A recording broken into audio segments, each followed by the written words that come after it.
Herkese iyi akşamlar. Umarım güzel bir gün geçirmişsinizdir. Bugün gene beraberiz. Hiç vakit kaybetmeden de bugünün hemen başlıklarına, bugün hangi haberleri konuşacağız?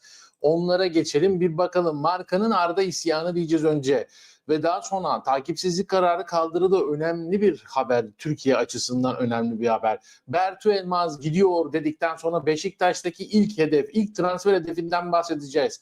Ve sonra yeniden bir Galatasaray'a geleceğiz. Ziyech bela oldu diyeceğiz ve bir de Alperen Şengün'ü anlatacağız ve derken de son olarak artık Hull City'de diyerek de bugünkü yayını kapatacağız. Bugün şöyle diyeyim hemen, bu yayını canlı izleyenler burada zaten. Bunu her yayın artık söyleyeceğim.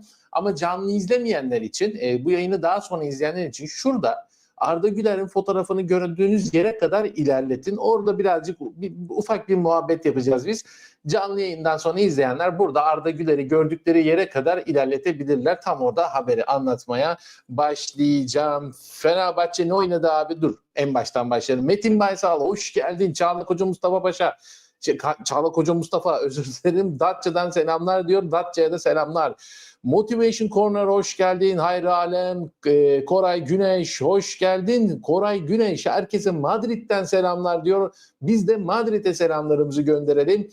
Ve Alfa Mero hoş geldin, iyi akşamlar diyor. Hamza Eren hoş geldin. Hacı Orhun iyi geceler, iyi yayınlar. İntikam Fonbay. Fenerbahçe ne oynadı? Fenerbahçe çok iyi başladı ama Olimpik Lyon gerçekten beraberliğe gelmişti. Yani çok net bir şekilde ben sadece şunu kaldıramadım. Yani Olimpik Lyon oynamak istedi, beraberliğe oynamak istedi maç boyunca ve bunu da maç boyunca da yaymayı başardı. Sonuna kadar da götürdü ve maç berabere bitti. Çünkü onların işine yarayan bir skor. Gece like gelsin Hamza Eren. 34 kişiyiz. Hemen like'lara basalım. Like'lara abanalım ki bu yayın daha fazla kişiye ulaşsın. Beşiktaş'ı dün ben mükemmel buldum. Belki de son 3 yılda izlediğim en iyi Beşiktaş'tı. Solskjaer hani teknik olarak ne kadar etki olmuştur veya taktik olarak bilmiyorum ama motivasyon anlamında müthiş etki olmuş Ole Gunnar Solskjaer. Yani bu kesinlikle gözle görülen bir şey ve değişiklikler noktasında da çok başarılıydı bence. Onu da söylemek isteyeyim. Yani uzun zamandır değişiklikler noktasında bile Beşiktaş'ta problem görüyorduk ve artık onu da görmedik. Yani çok doğru. Mesela son maçta ıslıklanan adamı çok doğru bir dakikada oyuna aldı. Çok doğru bir dakikada oyuna aldı. Bir de penaltı gol. Harikaydı, harikaydı. Her şey harikaydı. Atletico Madrid'de adeta UEFA Avrupa Ligi'ni dar ettiler. Yani öyle bir futbolu izledik Beşiktaş'tan. Çok da gururlandık, onu da söyleyeyim. Bugün Fenerbahçe'den de aynı şeyi bekliyordum. Açıkçası maçın başında da aradığımı da buldum Fener'de. Ama işte Tadic'in yorulması, Fred'in yorulması, Amrabat'ın yorulması. Yani o maç başındaki performanslarını 60'tan sonrasına taşıyamıyorlar. San Maxim'in oyuna girdiği bence bir dinamizm katamadı. Ceko'ya da top gelmedi. Gelse de o da çok efektif olurdu. İkili forvete dönmeye korktu bence Mourinho. Çünkü gol de yiyebilirdi. Tam o dakikalarda o Lyon çok hata çıkmıştı. Tam oyuncu değişikliklerinin yoğun olduğu dakikada Fenerbahçe için. Sonra Lyon da çöktü. Keşke ikili forvete alsaydı. Tadic yerine bir şey değişikliği, Dzeko Tadic değişikliği, Szymański o bölgeyi çekebilirdi belki. Öyle bir şey olabilirdi ama ikili forvetten bence korktu ama korkmaması gerekiyordu. Çünkü Lyon da frene basmıştı. Ama bilemezsin tabii Lyon'un frene basacağını. Lyon buraya beraberliğe gelmiş ve aradığında buldu. Maximen'i topla buluşturdular bana. Maximen'i topla buluştuktan sonra topla ayıramıyorsun Maximen'i. Öyle bir sıkıntısı var. Yani tamam topla buluşuyor ama bir daha ayrılmıyorlar. Bir çift oluyorlar topla resmen ve arkadaşlarını görmüyor Maximen. Maximen'i kimse adam ediyor. Benfica Barcelona maçını izlemiş miydin? Özetini izlemek zorunda kaldım. Çünkü o dakikalar çok benim için zorlu dakikalar artık geç vakitler. Aynı benim düşüncesini Kral Yusuf günaydın, hoş geldin. Can Olay, Ceko Tadiç Fenerbahçe'yi 9 kişi gibi oynadı. Ya oynatmıyor, 9 kişi gibi oynatmıyor. Bak son maçta Adana maçında Tadiç girdi oyuna ve oyunun komple her şeyi değişti yani. Ama doğru kullanmak bence. Bence yanlış kullandı Tadiç'i. Cenk Tosun oynasa bilemem. Oynamadı. Oynasa belki farklı olabilirdi. Doğru söylüyorsun. Fenerbahçe hayal kırıklığı oldu. Çok yazı geldi. Sonuçta Lyon yani ilk dördü garantilemiş. Yani ilk 8'i garantilemiş, özür diliyorum. İlk dördün içerisindeydi. Bu son maçlarla bir sıra geriye düştü sadece. Sonuç olarak iyi bir grafik çiziyor UEFA Avrupa Ligi'nde. Onu da söylemek lazım. İrfan Can Vasat 6, yani İrfan Can bence çok zeki top oynuyor. Bak onu söyleyeyim yani. Ben çok beğeniyorum. Kötü oynadığında bile mesela top uzaklaştırırken bu genelde oyuncular kafayla rastgele topu böyle ceza sahasının dışına doğru bir yere atıyorlar mesela. İrfan Can kafayla arkadaşların ayaklarına atıyor. Daha uzağa atabilsinler diye. Çok çok akıllıca oynuyor. Her maçta 20 metreden gol atacak hali yok adamın. Ona da haksızlık etmeyelim bence. Biraz kızmıştım da merhaba diyor Levent Ünal, hoş geldin. Ceko çok geriye gitmiş artık, bence duramıyor ayakta ama zeki topçu yine. Evet, çok zeki. Maximen, evet, her halı sahada Maximen gibi biri vardır. Mutlaka topla sonuna kadar gider, vermez kimseye. Ve işte onunla ilgili çok zaten skeçler yapılıyor. Çok uzadı, 6 dakika oldu. Ve daha habere geçemedik. Canlı yayından sonra izleyenler çok kızacaklar. Onu söyleyeyim. Evet, Yusuf Gülay da Arda dün orta saha oynadı. Sence orta saha oynamalı mı yoksa orta saha oynamalı? Kanat manat oynamamalı. Orta saha oynamalı. Galatasaray dışı rağmen neden baştan takipçisi verilmiş? O kararı veren savcıyı da araştırmak lazım diyor Can Olay. İşte orada işler karışıyor. Sonuçta Türkiye'nin en büyük camialarından biri. Demek ki daha farklı bir şeyler buldular ki. Onu da anlatacağım zaten. O haber gelsin. Dur, sakin olalım şimdi. O ikinci haberimiz. Çünkü çok son dakika bir haber. Ama hemen beni niye okumuyorsun? Özür dilerim Muhammed Emir Özkaraca. Bak dönüyorum. Sonraki maçta Arda oynar mı sence? Ben oynayacağını düşünüyorum. Ben de oynayacağını düşünüyorum. Bence oynamalıdır zaten. Ki orada sahada oynamalı Muhammed Emin Özkaraca. Geçelim haberlerimize, devamına geleceğiz. Evet, ve Arda Güler'le başlıyoruz bugüne. 7 dakika oldu, çok uzun oldu ama çok güzel bir sohbet oldu. Hemen beğenilere basalım ve yayına başlayalım, haberlere başlayalım. Arda Güler 30 dakika top cambazlığı yaptı dediler bugün. Markanın ifadeleri bunlar. Real Madrid UEFA Şampiyonlar Ligi 5. haftasında 5-1 mağlup etti Salzburg'u ve puanını 12'ye yükseltti. Yani çok iyi bir noktada artık Real Madrid. Arda yedek kaldı. Yedek kalınca acaba dedik biz böyle 80'lerde 85'lerde mi girer? Ama oyunun gidişatını gören Ancelotti çok daha erken soktu. Çok da doğru yaptı. Ve Arda'yı gerçekten ben ilk defa şöyle gördüm. Yani oyunun aktığı ve gol aradığı bir takımda, Real Madrid'in hala gol aradığı dakikalarda, şevkli olduğu dakikalarda Arda orta sahada oynadı. Yani biz Arda'yı Real Madrid'in o planları içerisinde aldığı mevkide biz gördük çok efektif olarak ve gerçekten sadece 1.80. dakikalarda sağ açıkta bir hava topu mücadelesinde rakibine topu kaybetti. O da tamamen boy avantajından dolayı. Onun dışında Arda hiçbir topu yanlış atmadı, top kaybı yapmadı, çok doğru paslar attı. Basit oynaması gerektiği anda basit oynadı. İyi pas atma, ara pas atması gerektiği zaman da, efektif kullanması gerektiği zaman da efektif kullandı ki zaten bunu da İspanyol basını da aynı şekilde gördü. Arda Güler Salzburg maçının 64. dakikası oyuna girdi. Cebalos'un yerine dahil oldu. Milli yıldız uzatmalarla birlikte 28 dakika sahada kaldı. Oyuna etkisi büyük oldu. Milli yıldız oyuna girdiğinde Madrid zaten 4-0 öndeydi ancak Arda'nın orta sahada kurduğu hakimiyette gözlerden kaçmadı. Oyun çok iyi yöneten 19 yaşındaki futbolcunun oyunu çok beğenildi. Taraftar olarak da dün gerçekten Real Madrid, ben hani artık son dakikalarda çünkü sabahleyin ben 5.30'da kalkıp mesaime başlıyorum. Öyle bir çalışma şeyim var. Ve o yüzden de o saat 1'ler benim için çok geç saatler. Gerçekten çok geç saatler ama gene de durdum biraz sosyal medyada da taraftarın tepkisine bakma fırsatı buldum. Ve gerçekten herkes evet Real Madrid'in müthiş oyununu, Vinicius'u, Mbappe'yi konuşuyorlar. Bak çok söylüyorum. Rodrigo'yu beğenmişler dünkü maçta. Biraz Brahim Diaz vardı. Brahim Diaz'a destek tweetleri vardı ve onun dışında Arda Güler'le ilgili göze çarpıcı tweetler vardı. Bak onu söyleyeyim. Çok fazla taraftar Arda Güler'le ilgili olumlu paylaşımlar yaptı dün gece ki sadece 28 dakika sahada kaldı. Hani anlıyor musunuz neden mesela Aralık ayında 23 yaş altı ayın en iyi oyuncusu Yamal'da varken Arda da seçilebiliyor? Çünkü gerçekten oyuna girdiği dakikalarda Yani sanki yıllardır Madrid'in bir oyuncusuymuş kıvamında bir oyun görüyoruz, maç izliyoruz Arda'dan. Yamal'ı zaten sürekli ilk 11 başlatıldığı için ona bir göz aşinalığı var. Arda oyuna girdiği zaman işte çok kısa sürelerde bile genelde ya Yamal'ın hemen arkasında ikinci kalıyor ya da işte böyle zaman zaman çok daha süre bulsa çok daha fazla geçecek. Zaman zaman da birinciliğe çıkıyor.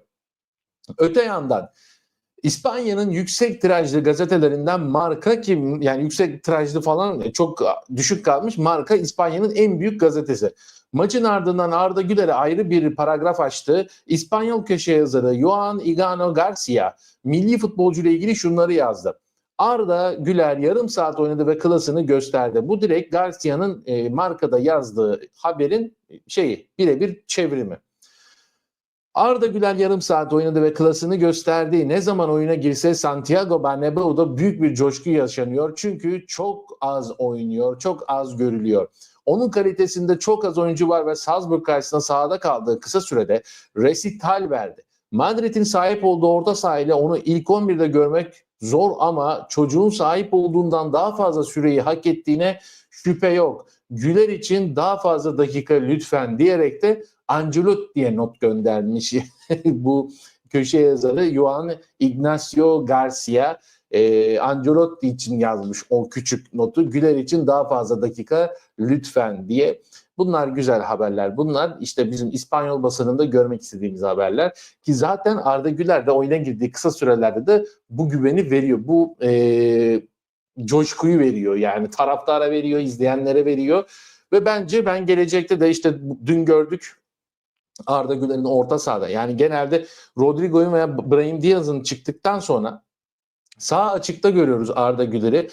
Yani bir kanat oyuncusu gibi sürekli ceza sahasına girmeye veya işte ceza sahasına pas atmaya, orta açmaya çalışan bir rolde görüyoruz. Dün belki de ilk defa işte yayının başında da söylediğim gibi orta sahada hücum noktasında, yani hiç kimse savunmada değil, herkes shape'le oynuyor, daha fazla gol atmak istiyor, belki 6-7'yi bulmak istiyor takım. O noktada Arda'yı gördük ve gerçekten çok başarılı gördük Arda'yı o noktada. O yüzden de gelecek içinde, Real Madrid'in geleceği içinde evet, Modric emekli olabilir, veliahtı hazır. Bence dün dendi. Yani kesinlikle bunu hatta kapağa bile yazabilirim yayından sonra. Modric veliahtı hazır, emekli olabilir. Bunu da söyleyeyim. Arda Güler'le ilgili kısım bu kadar. Marka doğru demiş diyor Hamza Eren. Ali Yavuz, Madrid şu an dengi bir rakiple oynadığı zaman açıkları gün yüze çıkıyor. Ben Madrid çok iyi demiyorum. Bakın, Madrid bence çok sorunlu. Özellikle teknik direktör noktasında, takımı kurgulama noktasında sıkıntılı. Bunu net bir şekilde görüyoruz.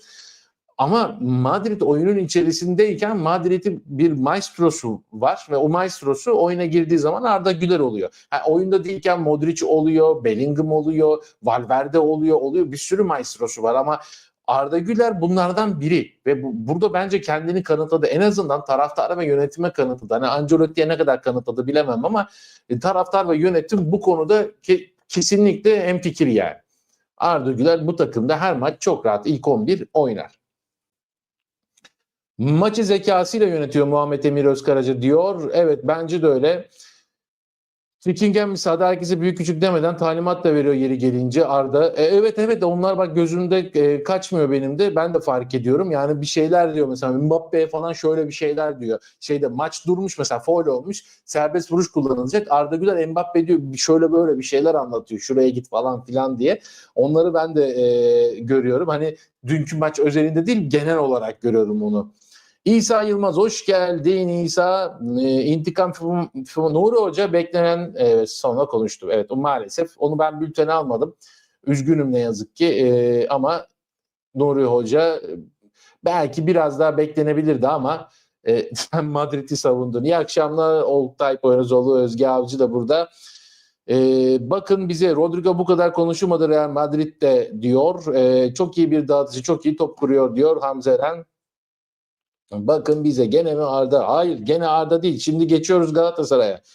Bu Ancelotti'ye güvenme, yine 3-4 maç oynatmayabilir Arda'yı. Sence Modric biraz ayrıldığında 10 numarayı Arda verecekler mi? Bu abi çok zor. 10 numara hemen gelmez ama bir gün kesin gelir yani. Yani kalırsa kesin gelir. Luka'nın kornerden dur Arda gitme Mert geldi. Hoş geldin Mert. Arda gitmeli diyor. Ve evet, bu da markadaki paragraf. Yani bu haberin kaynağı nedir? İşte budur. Markadaki kaynak. Ve geçiyoruz şimdi Galatasaray'a. Şimdi hep gene mi Arda falan diyorlar. Çoğu takipçi de işte shortlardan gelip takip edenler de bu yayınları sadece başlıklardan ibaret zannediyorlar. Halbuki içeriği çok daha nitelikli. Bir sürü haber anlatıyoruz. Hep zannediyorlar ki ben sadece Arda Güler anlatıyorum. Değil. 50 tane farklı haber anlatıyorum halbuki. Sadece yayını izlemek gerekiyor. Şimdi takipsizlik kararı, burada bazıları da işte hukuksal bir terim olduğu için kafalar karıştı. Ne olacak şimdi? Bir daha soruşturma başlatılacak savcılar tarafından. Yasa dışı bahse teşvik suçundan verilen takipsiz kararı kaldırıldı. Yani bir soruşturma açılacak. Galatasaray Spor Kulübü, Galatasaray Sportif Sanayi ve Yatırım AŞ'nin işte Eray Yazgan hakkında kişilere reklam vermek ve sair surette spor müsabakalarında dayalı sabit ihtimali veya müşterek bahis ya da şans oyunları oynatmaya teşvik etmek suçundan takipsizlik kararı verilmişti. Bu kaldırıldı. Bu ismi geçen, ismini vermeyeceğim ben de işte şey olmasın. Bu arada like'lara basalım, beğenilere basalım. 186 kişiyiz, 210'duk az evvel. Hemen bir herkes beğeniye basarsa çok sevineceğim. Elinize sağlık şimdiden. Şöyle, bu ismi geçen site, tabii ki onu yani herkes anlıyor. Bunun bir bahis sitesinin alt tabanı olduğunu. Evet, web sitelerinde şey yok. Gerçekten de bir bahis reklamı falan yok. Hatta böyle saçma sapan haberler var. Bildiğin yapay zeka ile hazırlanmış. Anlamsız. Türünde Türkçe haberler. Ya yabancı bir site. İngilizce haberler ama Türkiye hakkında İngilizce haberler. Mesela ne bileyim Samsunspor'la, Trabzonspor'la ilgili haberler bile var. Çok böyle bildiğin anlamsız şeyler, haberler. O web sitesi incelenecek. O web sitesi gerçekten bu kaçak bahis, yasa dışı bahis noktasında bir açığı varsa, ki bu açığı görmek için çok da şey yapmaya gerek yok. Böyle irdelemeye gerek yok. Görünüyor. O noktada sonrası işte mahkemelere kalacak, hakimlere kalacak. Muhtemelen savcılık ve ötesine geçilecektir. Ama bence Galatasaray burada suçu Eray Yazgan'a da atabilir. Öyle de bir şey var. Onun başını yakabilir. Bilmiyorum. Gelecekte neler göreceğiz. Belki de yeniden bir soruşturma açılacak ve yeniden takipsizlik kararı verilecek. Bu da bir seçenek. Yani onu da söyleyeyim. Ama sadece Galatasaraylıları değil, Galatasaraylılar çok umursamıyor taraftar olarak, tabii kendi takımları olduğu için, ama diğer bütün kulüplerin taraftarlarının gönlünü rahat edecek bir hukuki sonuç çıkana kadar bunun devam etmesi gerektiğini düşünüyorum. Herkes emin olmalı, tamam ne varsa ortaya çıksın. Yani bir Fenerbahçeli de tamam bu iş çözüldü artık desin, öyle ya da böyle, bunun da hukuki dayanağı olsun. Ve burada da soru işaretleri kafalardan kalksın. Olması gereken de bu. Soru işaretleriyle bu süreç bitmesin. Yani soru işaretleri tamamen kafalardan kalksın, öyle bitsin. Ki herkes yoluna baksın yani bu noktada. Ki bir daha da zaten bakın Galatasaray böyle bir şey yaptı. Bu muhtemelen artık bütün şeylere, takımlara da ibreti alem olur. Ve bundan sonra da en ufak bir anlaşmada bile bir altına bir bakarsın. Ya adamlar internet sitesine girip bakmamışlar ya. Galatasaray'da çok ciddi bir yönetim problemi var. Bak çok ciddi söylüyorum yani. İnanılmaz büyük bir yönetim problemi var. Yani 10 milyon euroluk gibi bir anlaşma yapıyorsun. Yani sonuçta 10 milyon euro 300 trilyon para eski parayla, 350 hatta. Ve bu anlaşmadan bu böyle bir para gelecek ve sen yaptığın şirketi hiç bakmıyorsun bile, yani şeyine bakmıyorsun, bu şirket nedir ne değildir diye. Gerçekten bu yasa dışı bahis mevzusunu da ben gerçekten şuna inanıyorum. Galatasaray yönetimi basından öğrendi bunu. Ben çok ciddi söylüyorum. Hatta böyle şok içinde birbirlerine bakmışlardır. Ciddi mi bunlar falan diye. Hatta biri çıkıp demiş abi hiç bakmadınız mı demiştir. Yo bakmadık, aklımıza gelmedi falan. Bunlar tabii ki benim karikatürize ettiğim şeyler. Olmuş olabilir, olduysa şaşırmayacağım şeyler. Böyle bir yönetim var ne yazık ki Galatasaray'da. Öyle evlere şenlik devam ediyorlar. Peki geçiyoruz şimdi. Arda Arsenal'a gidebilir diyor. Faktör 15. Arda'yı merkez orta saha yaparsa kimse bol gol beklemesin. Zaten gol atmak iyi oynamak anlamına gelen bir şey değil. Yani her oyuncu gol atmak zorunda değil. Ya mesela Luka Modric kaç yıldır Real Madrid'de? 15 mi 16 mı? Kral Kupası'nda adamın hiç golü yok ya, ki bu süreçte Real Madrid kaç defa Kral Kupası'nı da kazandı. birçok maçta oynadı. Mesela demek ki zaten Modric'in baktığımız zaman böyle acayip sürekli goller atan bir futbolcuydu ama efsanesi mi? Efsanesi Modric.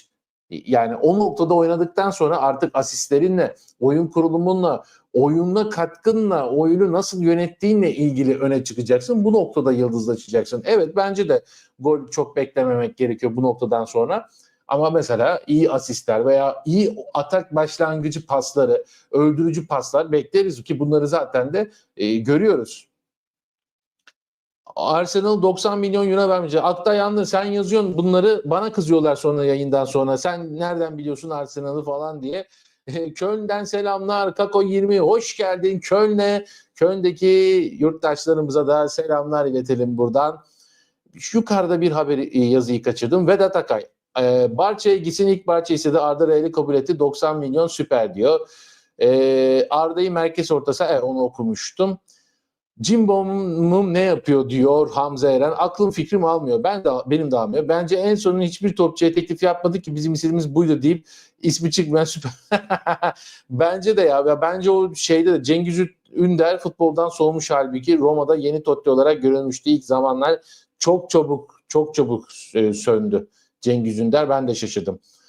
5. dakikanı geçmiş bir dinozor olarak söylüyorum. Aman sporun siyasetine çok girme, sana etiket takmak için kapıda bekleyen Koray Güneş, çok teşekkür ederim güzel dileklerin için ama sporun dışında o kadar çok bazı şeylerin içerisindeyim ki oradan çıkamıyorum ne yazık ki. Ama burayı elimden geldiğince siyasetten komple uzak tutmaya çalışıyorum ki tuttuğumu da düşünüyorum açıkçası. Bu çocuk çok başka, ben bir şey söylesem arkasında dururum. Bu çocuk orta sahada iyi, doğru, ama orta saha oyuncusu değil, hücum oyuncusu diyor. Abi Galatasaray kara borsa dosyasına bakan Galatasaraylı Mamedov, bilmiyorum yani, bilmiyorum. Şu anda yeniden açıldı sonuç olarak. Kaynak neresi diyor. Ben demiyorum, Aktay yanlı. Artık orası sende, bak kaynağa girdiler Aktay, anlat derdini. Ben çekildim aradan. Geçiyoruz Fenerbahçe'ye. Bertu Elmas gidiyor. Fenerbahçe Belçika'ya transfer olmaya hazırlanıyor. Bertu Elmas, Sarı lacivertler daha fazla oynamak isteyen ve bu nedenle takımlar ayrılma talebinde bulunan Elmas'ın kiralık olarak Berşot'a transfer olacağını ve anlaşma sağlandığını duyurdu. Kime duyurdu? A-Spor muhabirlerine. Çünkü A-Spor'un özel haberi. 21 yaşındaki futbolcunun transferini tamamlamak için kısa süre içerisinde Belçika'ya gitmesi bekleniyor. Güncel piyasa değeri de 1,5 milyon euro civarında Bertu'nun. Ve evet, şimdi dünkü oyundan sonra Beşiktaş'ta tabii ki gözler artık transfere çevrildi. Dün çok güzel bir oyun vardı ama tabii bu oyun ne kadar süre gelecek, ne kadar sürecek bu etkili futbol, onu bilmiyoruz. Acaba bir maçlık mı, yoksa gerçekten Solskjaer'in bir etkisi mi, psikolojik bir etkisi var mı? Onu sonuçta herkes bilmiyor, bakacak. Ama neyi biliyoruz? Beşiktaş'ın transfer yapacağını. Gördüğünüz isim Onaçu. Onaçu'yu da tanıyorsunuz zaten. Solskjaer yönetimi harika bir başlangıç yapan Beşiktaş transferde de gaza bastı. Kartal'da yapılacak ilk takviyelerden birinin forvet hattı için olması bekleniyor. İlk hedef de Onaçu.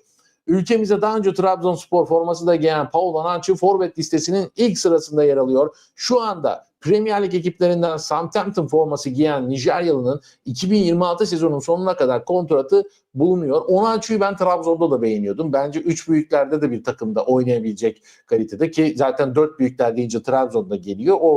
O seviyede oynayacak kaliteli bir futbolcu. Southampton gibi bir takımdan, kulüpten de bir oyuncu almak bence akıllıca. Çünkü Premier Lig'de evet Liverpool'lar, City'ler, işte Arsenal'lar, oralardan böyle genç oyuncuları, genç derken de işte 22 ile 28 arasındakilerden bahsediyorum. Bu yaştaki oyuncuları almak çok zor üst düzey, ama işte Brentford olur, Southampton olur, Wolverhampton olur, hatta işte Fulham olur. Alt liglere gidersek işte orada Cardiff var, Cardiff'ten, Middlesbrough'dan gibi, işte buralardan oyuncular bulmak çok daha kolay. Mesela Rashica da dün maçın yıldızıydı. Yanlış hatırlamıyorsam, yanlış hatırlıyor olabilirim ama Championship'ten bir kulüpten geldi, ama hangisinden geldiğini şimdi hatırlayamayacağım. Böyle kulüplerden, yani Premier Lig'de şampiyon. Bakın Yunus Akgün ya. Geçen sene ortalıklarda yoktu. Evet, Adana Demirspor'da iyi bir sezon geçirdi ama Galatasaray'a döndüğünde gene beğenilmedi. Yeterli değil dendi. Ve gitti Championship'e gitti. İşte Manchester City'ye gitti. Manchester City'de o kadar az maça çıktı ki Yunus Akgün. Sadece Championship takımının, gerçi onlar Premier Lig'e çıktılar tekrar ama iyi bir sezon geçirdiler. O takımda antrenmana çıkan bir Yunus geldi şov yapıyor Türkiye'de. Yani o yüzden o seviyelerden alındığı zaman futbolcular bizim ligimize inanılmaz adapte. Hemen tak, yani o kadar basit geliyor ki Türkiye Ligi o futbolculara. Burada hemen yıldızlaşıyorlar. Bence de onlardan futbolcu almak çok mantıklı geliyor bana. Özellikle şu zamanlarda. Onu da söyleyeyim. Beşiktaş Onaçu'yu bitirirse de büyük bir katkısı olur yani takıma. Onu da söyledikten sonra geçiyoruz gene Galatasaray'a. Bu sefer Galatasaray kötü haber. Zaten bu Ziyech'i kim getirdiyse, Ziyech giderse onunla beraber de götürmeleri lazım onu getireni. Yunus Kerem'den çok daha iyi bence bu sezon, evet bence de öyle. Yunus şu anda Kerem'den daha iyi.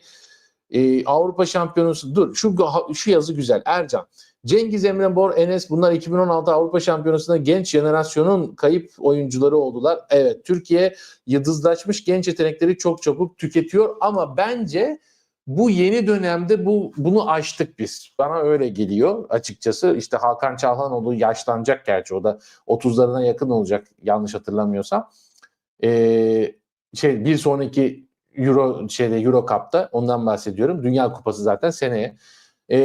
Ama bence işte Arda var, Yunus var, Kerem var, Kenan Yıldız var. Yani genç, bence bizim sadece genç ve iyi, belki Kenan seviyesinde, Arda seviyesinde bir forvet yakalarsak bu işi çözeriz gibi geliyor bana. Bizim tek şeyimiz, forvetimiz yok. Onun da bir şekilde bence devşirilebilir. Bütün Avrupa Fransa'da kaç tane Fransız var?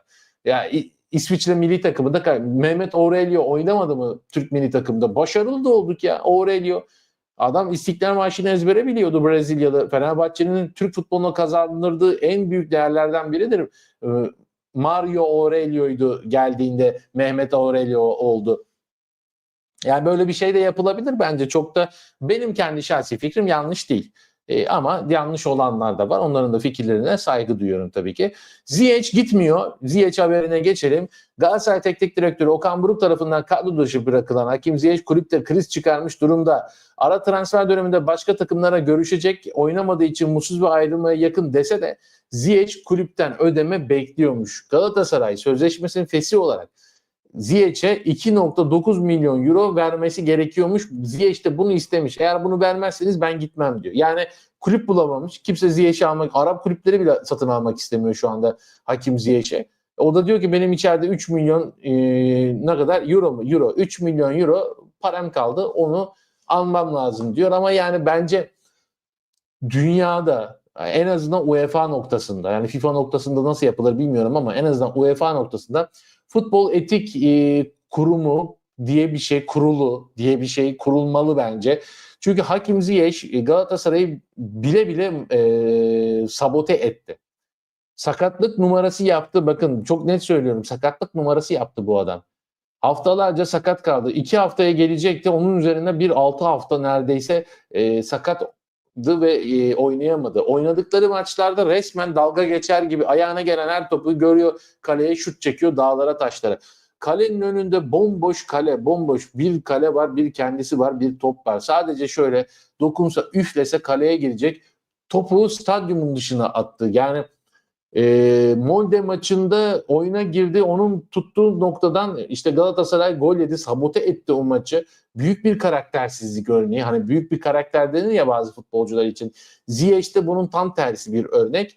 Ve bu noktada bir etik kurul olması lazım. Bunları gözlemlenmesi ve her noktada hep oyuncular haklı olmamalı. Takımlar da haklı olmalı bazı noktalarda. Bu oyuncu bilerek oynamıyor. Net bir şekilde bilerek oynamıyor ve sadece parasını istiyor ve gitmek istiyor. Böyle bir şey olamaz yani. Burada kulüpler de mağdur ki böyle çok örnek var. Yani sadece Galatasaray'da, Fenerbahçe'de, yani Türkiye'de değil. İşte Yunanistan'da da bunu çok yaşıyorlar veya işte diğer Avrupa kulüpleri ülkelerinde de işte o 5 büyük ligin dışındaki liglerde de çok fazla bunlar görülüyor ve bu noktada çok fazla zarar ediyor kulüpler. Kesinlikle böyle bir şeyin kurulması lazım. En azından böyle futbolcular için bir ders niteliğinde olur. Burada emek harcamadan 3 milyon euro parayı cebe koyacak. Hiç sıfır emek ya, sıfır emek. Geliyor gidiyor. Görüyoruz maçlardayız işte, hepimiz gidiyoruz işte basında mix ona giriyoruz. Maç bitiyor. Ulan hakemlerden bile önce Hakim Ziyech çıkıyor önce stadyumda. Ne ara girdin de üstünü değiştirdin? Fırtına gibi giriyor çıkıyor. Yani böyle futbolculuk olmaz. Hak edeceksin önce aldığın parayı. Çok teşekkür ederim Anıl Ayhan. Bu kamoşu hep beraber büyütebiliriz. Umarım hep beraber güzeller geliriz. İnşallah Anıl Ayhan. Teşekkür ediyorum güzel dileklerin için. Icardi İspanya ve İtalya'dan bir takıma gitmek istiyor diye haber vardı. Doğru mu hocam? Dünkü yayın oydu Seha hocam. Dün ben Icardi ile ilgili yayın yaptım. Tam olarak bu haberi anlattım. Böyle bir iddia var. Doğru olma olasılığı çok yüksek. Onu da söyleyeyim. Bence Sara da Galatasaray'da efsane olur. Çünkü çok çabalamıyor. Sadece orta açıyor. O kadar. Ama Saray'a da o kadar bir görev veriliyor. Onu biliyorum. Onun dışında bir şey de varsa onu bilmiyorum açıkçası. Ziyech'ten güzel kazık yedi Galatasaray. Bence de çok güzel kazık yedi. Ama ders olsun. Yani bu yöneticilere de ders olsun. Böyle oyuncuları getirmeyin. Ya bir Kuzey Afrika'dan oyuncu getirmeyin işte. Ya Feguli'de gördük. Şeyde gördük. Neydi o? Belhanda. Bütün takımlar gördü. Hala Kuzey Afrika'dan oyuncu alıyorsunuz işte. Şimdi Amrabat'ta bir şey yok ki Amrabat Manchester United'da da böyle dedi. Gerçi onun abisi de pek sıkıntılı bir tip değildi. Tabii ki ara iyi şeyler çıkmıyor değil ama genel olarak Kuzey Afrika'dan gelen oyuncular işte böyle yapıyorlar. Oynamıyorlar. İşte labali hareketler. Evet. Şimdi geçiyoruz Alperen Şengün'e. NBA Houston Rockets forması giyen milli oyuncu Alperen Şengün Cleveland Cavaliers karşısında yine double double yaptı ve galibiyette önemli bir rol oynadı. Buna double double koleksiyonuna devam ediyor dediler Alperen Şengün için. Acayip bir oyun var. NBA'de işte bu son bir güncelleme daha yapacaklar şimdi oylarla ilgili. Onu da bekliyoruz açıkçası. O konuda da ben biraz NBA'den uzağım. Anadolu Ajansı'nın verdiği bilgilerle geçen yayınlarda bir şey söylemiştim. Orada galiba yanılmışım. Ama benim hatam değil, Anadolu Ajansı'nın haberiydi yani. Türkiye'nin resmi devlet ajansı. Onun geçtiği bilgiyi aynen aktarmıştım halbuki. Onlar yanlış geçmişler. Tabii ki şöyle bir şey. Bizler farklı saat dilimlerinin insanlarıyız Amerikalılarla ve biz uyurken onlar ayakta maç izliyorlar. Gece 3'lerde 4'lerde oluyor maçlar. 10'da 11'de olan maçlar da var. Ama işte komple bir seriyi yakalamak çok zor. All Star'dan All Star'a izliyoruz Türkiye'de NBA. Ne yazık böyle oluyor ama tabii ki tutkunları var. Tutkunlu olanlar da işte gece uyumuyorlar, o saatlerde izliyorlar. Biz de bir zamanlar sürekli izliyorduk. Lise çağlarımızdaydı. Hiç kaçırmıyorduk maçları. Çünkü o uyku çok önemli değildi. Uyanıyorduk, izliyorduk maçları ama işte liseden sonra üniversite hayatı falan derken o saatler mecbur uyumamız gereken saatlere dönüştüğü için NBA'den yavaş yavaş uzaklaştık. Ve evet Alperen Şengün'ü de umarım All Star'da göreceğiz. Çok fazla isim görmek istiyor. Onu da söyleyeyim. Amerika'dan da iyi destek var Alperen'e. Sadece Türkiye odaklı değil ve görme ihtimalimiz yüksek. Abi Türk futbolun yapısının başı Azerbaycan Sokar ve Türkiye TR Hava Yolları yapının başı. Ya ben onu ben hiçbir zaman hiçbir takım için onu şey yapmam. Ben 2011'de de Fenerbahçe'nin o şike davası süreçlerindeki o bir iftira davasıydı ki zaten her şey gerçekler ortaya çıktı yıllar sonra. Aziz Yıldırım ne şikesi ve devlet elden gidiyor derken o zamanlar gülüyorlardı. Ben o zamanlar işte o mücadelenin içindeydim. Ve sonunda kazandık. Her şey doğrular ortaya çıktı. O zaman nasıl inanmadıysam şu anda da inanmıyorum kıymetli kardeşim. Yani böyle bir yapı olma ihtimali yok. Çünkü federasyonun yapısı, yani yapısı derken federasyonun kendisi, yani tek bir kanaldan oluşması mümkün değil. Mutlaka böyle bir şeye kalkışan olsa onu engelleyecek bir sürü insan olacaktır. Daha önce onunla ilgili ben yazı da yazmıştım. Lale Orta ile ilgili. Lale Orta'yı biliyorsunuz ki Fenerbahçe Ali Koç'un zaten okulunda çalışıyordu ve aynı zamanda Fenerbahçe TV'de de program yapıyordu. Ne oldu? İşte hakemlerin MHK'nın başına geldi Lale Orta. Ben o zamanlar bir yazı yazmıştım ve bayağı da bir sükse yapmıştı. Lale ortalamadan gol attılar diye. Çünkü sadece Fenerli diye Fener'i kayıracak diye bir şey yoktu ve öyle de oldu zaten. Lale Orta geldiğinde Galatasaraylılar hemen hemen her maça isyan ediyorlardı. İşte Lale Orta'nın atadığı hakemler falan diye. Ama baktığımız zaman hakem istatistiklerine o dönemde Fenerbahçe'ye özel bir şey hiç olmamış. Ve Lale ortadan sonra da o kavga bitti. Bu yapı kavgası da şu anda mesela kimse yapıyla ilgili bir şey konuşmuyor Galatasaray'a. Çünkü Galatasaray kötü gidiyor. Hem Avrupa'da hem ligde. Ve Fenerbahçe iyi gidiyor. Psikolojik üstünlüğü ele aldı. Bu tamamen işte kötü sonuçların geldiği zaman, ben öyle söylüyorum ve bu iddiamın arkasından asla vazgeçmeyeceğim. Kötü sonuçlar geldiği zaman Fenerbahçe yöneticileri çıkıyor, yapı diyorlar. İyi sonuçlar varken hiç o yapıdan bahsedilmiyor.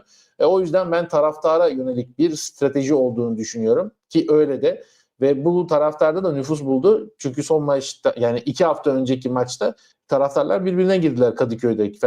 Fenerbahçelilerle kavga ettiler. Çok tehlikeli şeyler. Yapılmaması gerekiyor. Herkesi de buradan, en azından izleyenler için söylüyorum. Ben kendimce sağduyuya davet ediyorum. Herkes futbolunu oynasın. Güzel bir futbol izleyelim. Zaten yani ne kadar güzel izleyebiliriz ki Türkiye'de futbolu.